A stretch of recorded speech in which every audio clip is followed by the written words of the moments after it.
Well, it happened again. First of all, the Senate decided to follow up what the House did and do it in the dark of night. They've got a budget deal that President Obama loves. Keep in mind that over the last several years, the yearly, now the national debt is just out of control. We're at $20 trillion officially. The yearly budget deficits, though, had been running, the numbers were just outrageous. But they've been shrinking. And of course, Mr. Obama will take credit for that. But what actually happened was in 2011, when the Republican Congress came in, you remember the old Tea Party caucus that got started right after the 2010 elections, they forced the government's hand because they had won the House of Representatives and they had wrested control from the liberals. And they actually put some caps on spending, some controls on spending, which is why those spending numbers have been shrinking over the last several years. Not going to happen any longer, not with this new budget deal. They did it in the dark of night over in the House to try to, hey, you know what? They don't even care. You're going to wake up in the morning, you're going to hear about it, and you're going to say, they lied to me again. Well, they don't care that they're lying to you any longer. They just keep thinking that this is going to go, they keep whistling past the graveyard in politics. Ted Cruz and Rand Paul both stood up last night. Rand Paul tried to filibuster. Again, he ran out of steam as he has in previous ones. In fact, the last one he did, he had to go to the potty. So he had to end it after, 12 or 13 hours or so. But they were not happy with what was going on, and Mr. Cruz had some strong words, I should point out, for his fellow U.S. senators, many of whom Republicans defected and joined Democrats, just as they did in the House, so they could spend more of your money and drive this country to bankruptcy, to oblivion, and over the cliff. It really is a wonderful negotiating tactic. Why is this happening? Because President Obama whispered, shut down. And leadership said, we surrender. If you are not willing to fight on any must-pass legislation, we will not win anything. And the very, very handsome and erudite Mitch McConnell doesn't like that guy. We should point that out. McConnell always reminded me of there's a guy in one of the Star Wars movies. I think it's the first one, and he's commanding the attack fleet, and he looks like he's got great big fish eyes. It looks like a giant catfish. Yeah, he was in that movie. I think that was Mitch McConnell. Meanwhile, Rand Paul also had a few choice words as he was trying to prolong this in hopes of actually getting it to sink, but it didn't happen. But this is Paul's take. We are to allow the president to borrow unlimited amounts of money. This deal represents the worst of Washington culture. What this bill shows is it's really the fault of both parties.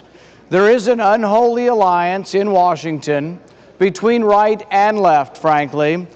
Now, I don't know that that's going to help his presidential campaign out at all, but the two men had one time been very close allies, and now they've been at each other's throats because they're both candidates for the Republican nomination for president. But once more, they were united on this topic. But very much, they are just voices in the wilderness at this point, and they can't seem to get a whole lot of traction when it comes to dealing with their fellow Republicans, who, frankly, as Rush Limbaugh says on his own program, you realize Rush Limbaugh has gone from being one of the greatest defenders of the Republican Party, especially congressional Republicans.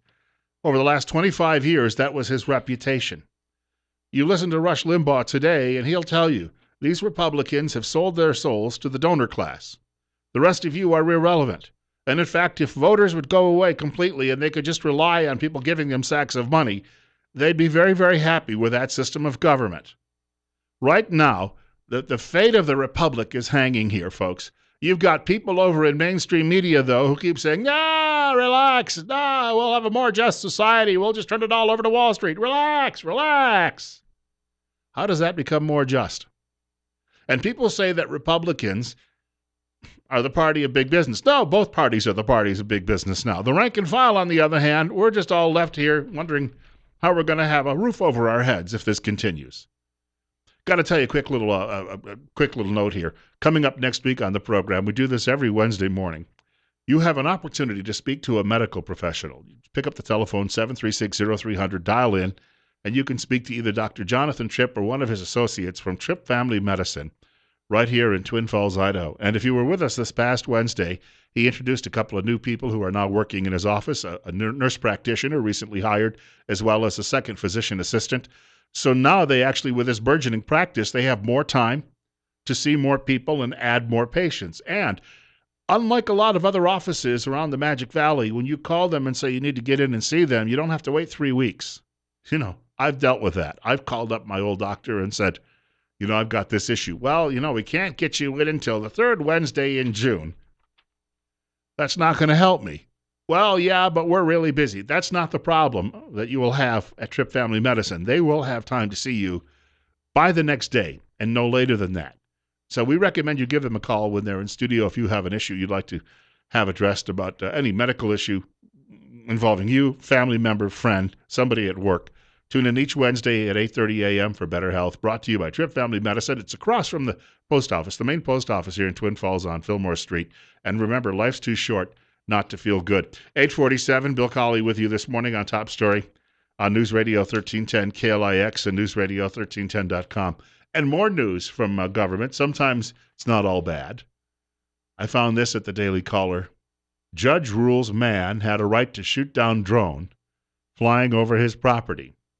A couple of years ago, when drones were really starting to become, this is a big word, ubiquitous. In other words, a lot of them all over the place.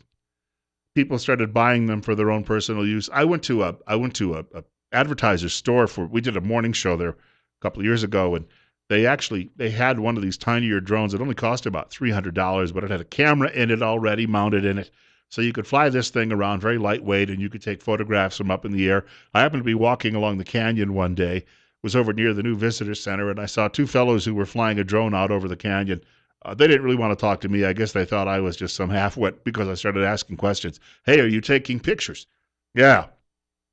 But that's what they were doing, and it looked like a lot of fun, and they seemed to know how to control one of these things. And it was a little bit more elaborate of a drone than the one I had seen a couple of years ago. The one I had seen a couple of years ago was a lot of styrofoam, and, well, they wanted to keep them light, in other words, to get them up off the air.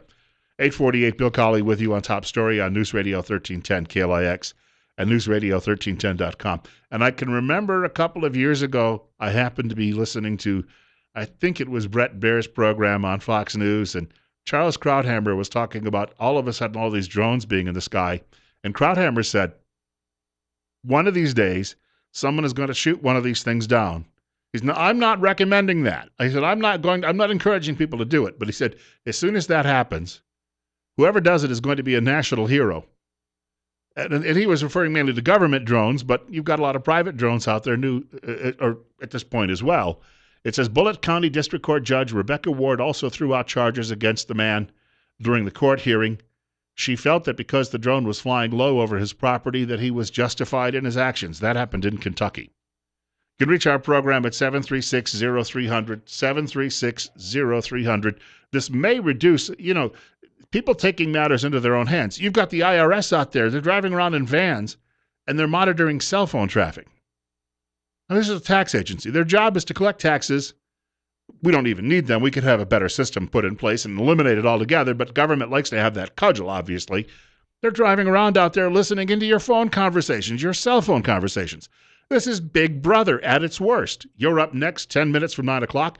Thank you for joining us on Top Story on News Radio 1310 KLIX. Good morning again, Bill. It's everybody's always wondering why the Republican leadership votes for more socialism, more big spending, just as this happened with this budget deal. But there was a book written in 1966, I believe, was published by Carroll Quigley. Carroll Quigley was professor at Georgetown University. He was Bill Clinton's mentor. He wrote a book called Tragedy and Hope. Uh-huh. And in that book, it was a tell-all book, and he said that the elitists of the groups like the Council on Foreign Relations and those wanting world government and so forth, with them being in control, of course, that the control of both the heads of the Republicans and Democratic Party was controlled by these elitists. Cleon Skousen did a summary called The Naked Capitalist, and that came out. I think those books are still available if you check out on Amazon and so forth, but it really points out that there really is no difference between the leadership in either party, and it explains, but before Quigley passed away, he was all for this world government thing, and he could see that it wasn't going to work. Socialism never works because it always individual freedom is lost, and it ends up in slavery and misery for the populace. Well, I want to thank you for the call. I sometimes wonder when I'm sitting here and I get the repeat callers. I'd like to keep everyone to one call per day, but I get the repeat callers. I'm wondering who's actually hosting the show. 851, Bill Colley with you on Top Story on News Radio 1310 KLIX and newsradio1310.com. 42 right now, and you can reach the program by dialing 736-0300. That's 736-0300. Of course, you're listening to News Radio 1310 KLIX, or you may be listening to us online at newsradio1310.com, which means you can hear us anywhere all over the world just by clicking onto that Listen Live function at newsradio1310.com. And that's sort of up in that upper right-hand corner. Can I make one last quick reminder? Because the website will be changing as we move into the month of November. It has been Breast Cancer Awareness Week, and I know people who have suffered from that. And so we had a series of guests on the air with us over the last 4 weeks who are talking about issues related to this and really a number of different topics. We have an organization here in town called the Wellness Tree, and I've mentioned before, the Wellness Tree doesn't get any government funding. I mean, you harken back to the days before there was big government. People took care of their own. They helped their neighbors out. Wellness Tree does not get any government funding yet. Wellness Tree does breast cancer screenings for women who otherwise may not be able to afford to get them. And if you catch it early, then that prevention and some other things involved, or the surgery may not be so radical. It's going to save us all a lot of money in the long run. So what we've been recommending is if you go to the website and you see there's a pink banner around it this month, and you see the ribbons there too, click on that. And if you just send them $10, I'm told that can help them see as many as 100 people. In other words, 10 times the amount that's donated can be used to provide the services that they have. I think it's a wonderful thing, and so few people are thinking about that in the community any longer because our notion is, well, government will take care of that. Here's something from a woman by the name of Helen Kriebel, The Responsibilities of Citizenship. I want to talk about a segue. 854, Bill Colley with you on Top Story. And she's referencing Alex de Tocqueville. I had to read him way back. When I told you about that university earlier this morning where they're so dang politically correct, well, while I was there, I had to read Alexis de Tocqueville, but that was assigned to me by a business professor who was not a leftist, Dr. Wilbur, great guy, long deceased, I believe now, but was a super guy. He used to tell us stories in class about his service in North Africa in World War II and having to clean the cosmoline out of his rifle because it would get mixed with the sand and how miserable that situation happened to be. But he had us read de Tocqueville, and I was fascinated by the book. And she actually has a quote from him talking about how a society like ours can come crashing down because of various special interests or people don't care any longer. He said, it covers the surface of society with a network of small, complicated rules, minute and uniform, through which the most original minds and most energetic characters cannot penetrate to rise above the crowd. It compresses, enervates, extinguishes, and stupefies a people reduced to nothing better than a flock of timid and industrious animals of which the government is the shepherd. He's talking about regulations and how as government grows, people have less and less of that opportunity.